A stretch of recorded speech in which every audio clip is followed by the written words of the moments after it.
Welkom beste mensen bij wederom een uitzending van Eemland on the Move. En we hebben onze terugkerende gast en een van de vaste sprekers, Mitch McGahan. Welcome.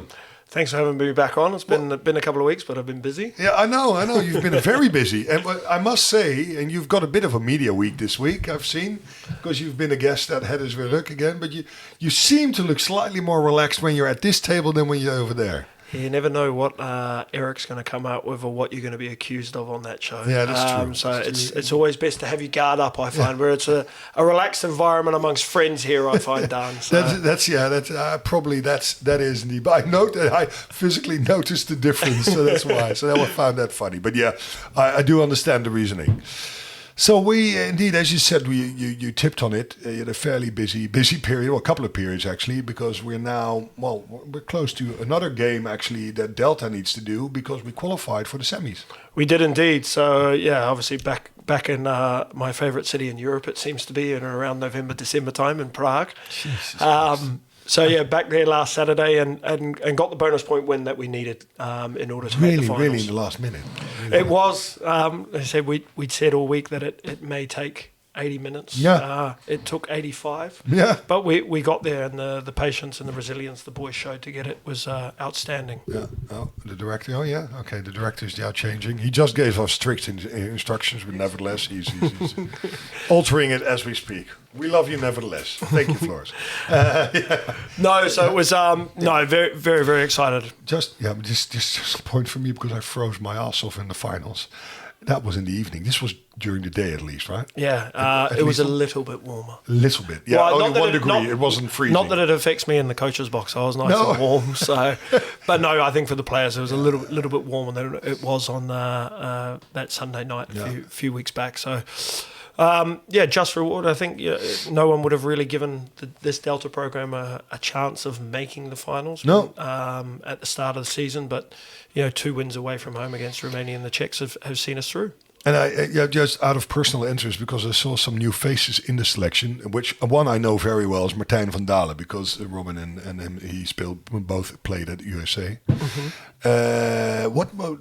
I mean, these are not I saw several players, it seemed, but again, you can correct me if I'm wrong, they were not from the 5 clubs. But I think the 5 clubs are already stretched in the amount of players that they've given. Right? No, so I think, so long as we make up, I think 80% of the matchday squad from those, obviously there's players that come in from other clubs, and Martijn was one of them. Obviously we had Dirkie Brul, who had an outstanding performance as well, and a couple of the boys from the Hook, and Ethan and Jack Slob. So we had our contingent that were obviously from either the clubs, or the other clubs within the Eerste class. So it was good. And I think we've seen that throughout the whole campaign so far with Delta.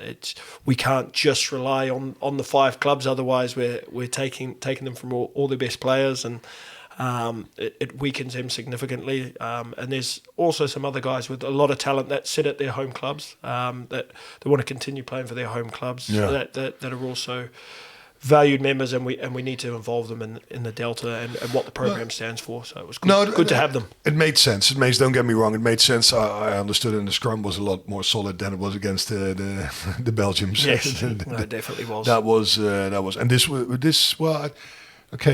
was. I heard again on the interview, but I figured that this was more or less the national side of Czech, right? Yeah, quite a lot of them. They were, and I think they've used it and utilised it this year as a way of helping them perform there right within the promotion slot in the trophy, so one under the rec. Mm-hmm.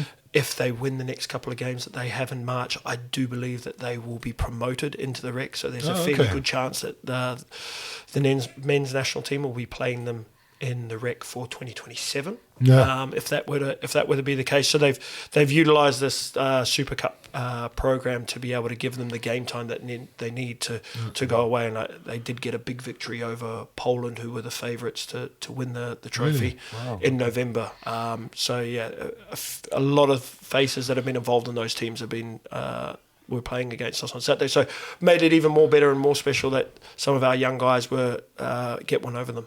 Yeah, no, indeed. Well, you saw Hein and Tibbe, obviously, they were relatively new and very young, so that those have promises for the future, indeed. Well, and to give Czech the props, I mean, they also in the under 18s, under 20s, they're performing better and better, right? Now. Yeah, no, they're getting. I think the nationalisation of their academy programs and the structures that they're putting in place. Yeah, it's their 18s have been in the top 4 for the last 2. Their 20s are getting better and better every year. Yeah. And then you're seeing a relatively strong Super Cup campaign from them as well. So it all bodes well for them, and that's another European nation that's looking to try and break the dominance of the Portuguese, Spanish, Romanians and Georgians. Well, the Romanians, but the Romanians are falling a little bit off the map. If I look at their results also now with this program, because they're number last right now. Yeah, I think there's some financial issues. I mean, I think we're not adverse to financial issues with Rugby Netherlands, but not. I think what Romania are going through puts us in pretty good stead, if I'm being honest. So, listen, they've had a different way of working. They haven't been overly strong in their 18s and 20s campaigns for a number of years at the Euros. So maybe this is just a changing of the guard, and maybe one of the former big names at rec level it's looking to change. It's funny. So it becomes... But that, again, I'm not pretending to be a pro, but I just seeing as a spectator that it becomes increasingly more important that you have to have some kind of longevity structure, which includes youth, that you build a path towards the future. If you don't structure your youth, it also happens here in the Netherlands, or Hilversum is an example of that. That you're gonna hurt yourselves in the long at the end. Very very much the case, and we're lucky here at the club that we've recognised that, and we're building towards the future with a lot of our own talent and some of the best local talent from around the area being with us. It's the same kind of pathway that we want Delta to tread, and equally giving our best 18s and 20s a little bit of a taste of what it can be like at full senior men's level. Yeah. Well, that's the only unfortunate there is, like indeed the under 18s, under 20s, you get this tournament element with the absolute epiphany that was the World Trophy experience. That was almost like the real countries that playing rugby that experience that on a regular basis. We don't have that when it comes to the men's national team. It's only it's one-off games. We don't have a whole tournament unless we qualify indeed for a World Cup, but. Yeah, so it becomes important that these guys get exposed to it. Yeah. As I've said, and I've been saying probably for the last year, like the more that we can play the Spains and the Portugals and Georgian teams, whether that's at Super Cup level, whether it's at 18s, 20s, it's going to stand us in good stead in the men in the future. Our kids need to be playing against them regularly so they know what to expect, and we don't have this fear of a jersey. You've seen it many a time with... many a time you've seen it in the last few years with the All Blacks, them not having a strong and under-20s program, and some of the likes of England, Ireland, beating them at those tournaments. And South Africa. Once they get to play them at full international level, they're seeing the same faces that they've already beaten. It's the same country, it's the same jersey. They're not afraid of them. I think we can have that. Delta and certainly what we're doing in the 18s and 20s can have the same knock-on effect for us when comes crunch time for qualification for World Cups and things like that in the future when we play these teams. We're at least exposed indeed to that level, and we know what we're doing. We're not found ourselves out of depth. No, absolutely true. All good. Well, and again, congratulations on making that happen. That's a good one. Well, and again in January, then you more or less going with the same squad, I would think. Or we will be off to Spain and Palencia. Palencia, where is that? In the middle of nowhere, I'm led to believe. It's north of Madrid, about 3 hours, and that's a weird place then. Yeah, I think they traditionally the Spanish Union have hosted a lot of their domestic games. Some of the bigger domestic games there. Obviously, when they have their internationals, they're in Madrid. But this must be a venue that they use quite regularly. Okay. Boys were obviously excited because we're going to be spending the weekend there. So some of them were looking up potential sites and things to see. And our S&C, Dino Bozic, came out and goes, "Oh, there's a great museum tour," which didn't go down well with the boys. They're not overly excited about museum tours. This, I can imagine. This young crew. So we might park the museum tour and head back to Madrid or something. Yeah, so, we've got them. And then depending on the result of that, obviously everyone is involved in the finals, looking likely that Amsterdam will host them. So it's a date if we're with either the Portuguese or Brussels, depending on how the result goes. We can improve ourselves. Probably it's going to be Brussels, but... Yeah, look, I think all three of them are, definitely the Portuguese and the Spanish side are loaded with internationals, and we'll be using it as prep for the rec, I don't doubt. With the Brussels side, probably a little bit similar to us, maybe a few more older heads, particularly in the forwards, and a lot of their young backs. So I imagine it'll be a fairly similar side to what we played. When you say rec, right? But when it comes to Spain and Portugal, they are qualified for the World Cup, right? So they're qualified for the World Cup. Yeah. So the rec is what we go through every year, Rugby Europe Championships. So when we play, kind of, I think in the Tier 1 countries in England, they call it the Six Nations B. They wanted to get away from the Six Nations B tag, and the Rugby Europe Championship. Yeah. So those that aren't sitting in that. No, indeed. Indeed. No, that's funny indeed, because they are on that level here, but they have now qualified, I think now twice in a row for the World Cup. No, not Spain. Portugal has, but Spain has. This is the Spanish. To be fair, Spain had qualified for 2019 and 2023, but some indiscrepancies with some player availability and eligibility, and someone not filing the right paperwork meant that they missed out on their place, and it was passed over. So this time they're in there, and they're in there legally. Themselves and the Portuguese, so and the Romanians as well are already in there. So. Romanians too. Romania are, and Georgia also. Yeah, well, Georgia, that's a given. I mean, correct me if I'm wrong. I think after the Six Nations, Georgia has always been that country that's been there all the time. Now Spain is coming up. Yeah, and I think there'd be quite a few people who would be justified in saying maybe in Wales and Georgia should switch places, given the run of results that they're on. Interestingly enough, obviously Georgia have let go of their coach this year. The men's national team, Richard Cockrell, has moved on, and one of the names being mentioned is Warren Gatland, the former Wales coach. So, really? What's the space? Let's see. Oh, that's interesting indeed. Yeah. Well, indeed, what's that space? But Spain is coming up, really. They're coming up. And I think if you have a look, I went early on it once I saw the World Cup, the pool that they're in. I said, I think they get out of that pool, and I think they make a finals. Whether it's quarterfinals or the second round, I don't know how the new format's going to work, but I think they'll get out for sure. And the under-18s beat Georgia in the final. Yeah, things trending the right way in Spain, I think. Yeah. They were outstanding. You could see just when we were over there in Prague, the way they moved, it was just different. They had that air about them. You thought, oh, this is a team. And then you watch them in that first game, and then the semi-final against our boys, and you're like, I think this is their year. This is a different beast. Yeah. Good. Well, that's a good thing. That's the national part. Now back to the basics. Eemland in the first half of the season. What? Up and down. A lot of injuries. Quite a few injuries. Yeah. Serious ones also. I think serious ones. Ones that have kept players out for long term. We've been okay the last couple of years. This is obviously our year to suffer with it. The good part being that there's a few of those that will be back for the second half of the season. If I look at Monty, who was down here the other night, he looks in good nick. He's back from a shoulder surgery, all on track to be available for good neck. Good neck. Oh, yeah. So, he looks... And Charles is coming back? Charles is back. Maxi Verda also. Oh, that helps. So, there's three guys that you would normally put in a starting lineup for an Eemland forward pack that are coming back. I just learned, I didn't know that. There was a team manager telling that we only have 7 players that are above 25 in the whole selection. Yep. That's very young.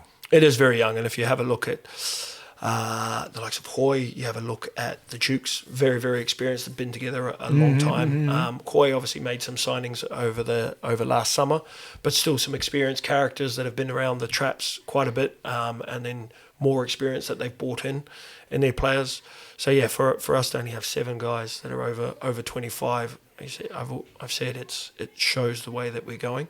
Mm-hmm. We need those guys in. We need the balance to be right. And I think in the first part of the season, we've relied heavily on some of those guys with injury. So if you have a look at Niels and Shaggy, who are probably thinking that this might be a nice easy one this year to wind down. I know Shaggy for a fact. He said, "Well, once the injuries kicked in, I will get in and this and that." I told him, I think at AAC or the match before that, said, "Hey, Shaggy, I think you got more than you bargained for." They said, "Yeah, definitely, indeed, yeah." No, so he's these doing guys very, are very vital. well, of course. Yeah, exactly. And I think those two more than anyone are looking forward to the return of Monty, Charles, and Max, so that they can maybe get a weekend off every now and then. Well, or at least not to be a second rower, which that's also true. That's it. Because Shaggy he's more a flanker and number 8, right? So exactly. But obviously he's been doing a really good job for us. So, I mean, if I have a look at the first half, probably we've lost. We lost to Hook away in a game that I'm still trying to figure out how we lost with all the possession and things that we had. Crazy. Not a great day at the office, home here against Rotterdam, and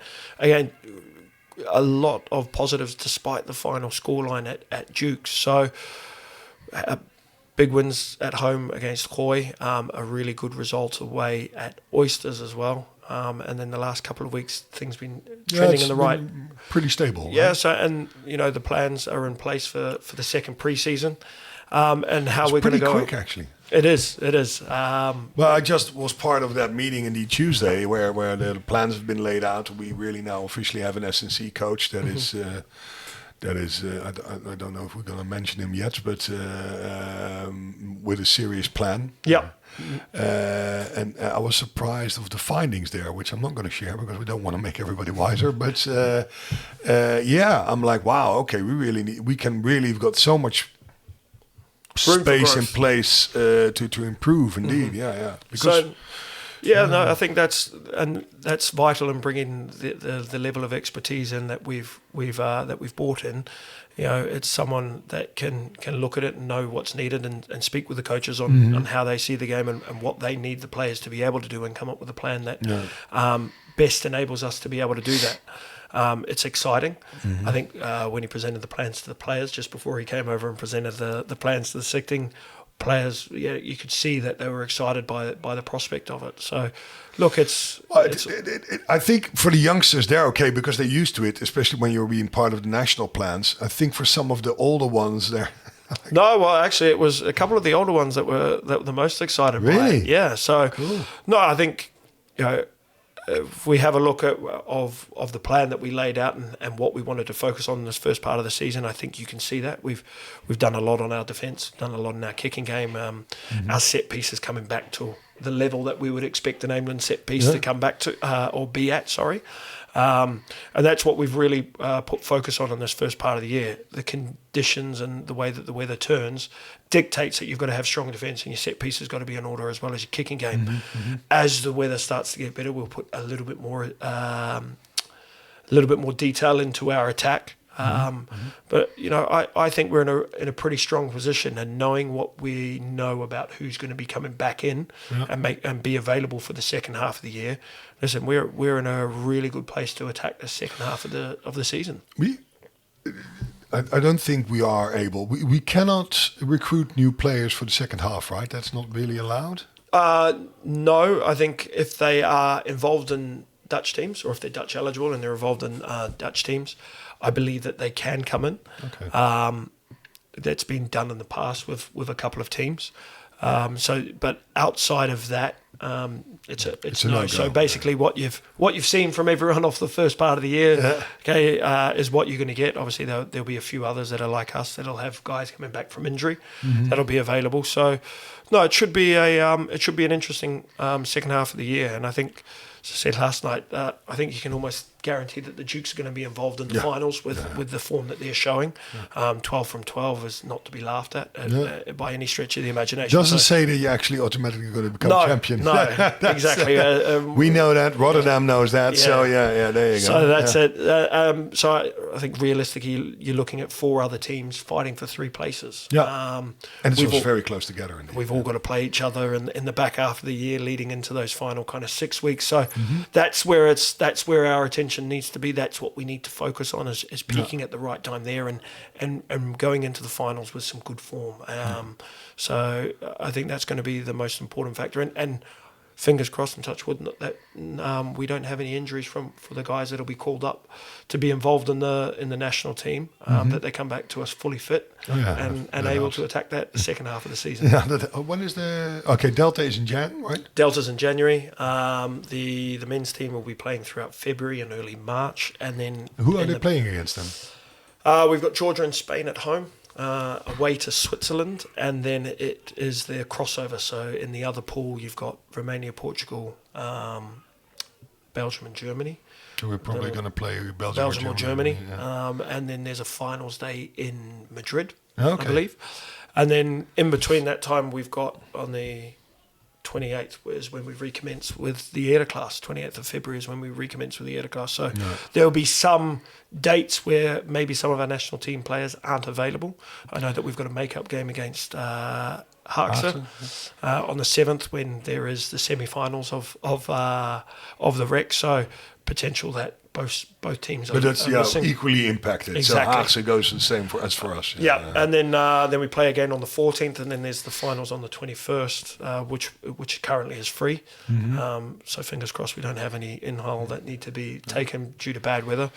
And then everyone rolls into the back end of the year. Okay, it's a pretty packed program then. It is, and again, I don't want to sound like a broken record, but this is probably why we need to have a look at the structure of the domestic season and how many teams that we actually have in the eerste class, so that we can make sure that the players, because they're our most important product, is the players are actually fully fit and available for as many of these games as they can, and they're not sacrificing 10 months of the year. Because if you look across at the injuries, not only that we've suffered, but other teams have suffered. Yeah, it's all over the place. I think a lot of it can be solved by having a less busy schedule for these players in a shorter time period, so that they get enough time to rest their bodies, recuperate, and actually build themselves up. I think we almost have a similar competition like the Brits and France, but they have way more clubs. So that's. I think look. That's probably why we have the drop off of players at 26, 27 in this country that we do, because 8-9 years of sacrificing 10 months. You're worn out. So but that's for the powers that be. Yeah, it's not up to us, but indeed. So we're looking good. We're putting together a comprehensive approach for the second season, part with everything coming together. That's what makes us unique. Also, the physical, the medical, and the technical. Let's put it like that. All put together, and then we've got approaches, and then we also need to define some roads forward for the ones that are in between futures and first team, right? Exactly. No, that's it, and I think they'll be working. I think the futures are in a wonderful place as well. Just in and around the playoff mix, it's probably the most successful we've been. Certainly in the last couple of years in the early part of the season. We normally show our form with the futures in the back end of the season. So, but you always see that, right? Exactly. So I think we're in a really good position with both squads. I think both are going to be equally as important, their campaigns. I think that what makes us also more unique than other clubs is that we really integrate also the upcoming calls for the next year that are going to be in the future, that they seriously are almost an integral part of the futures in the second part of the season, right? No, definitely. And I think we'll probably have another 3 or 4 that join us after their Colts program's finished. And I think that's... maybe that is one of the benefits of the midwinter break, is that the Colts season continues on and they finish by the time we restart, so that they can come and join us and we can have a look at them and slowly start to integrate them, so the jump for them the next preseason isn't as big and daunting. No, true. Mitch, thanks, all the best, and obviously we'll keep in touch. Thank you, Dan. Okay.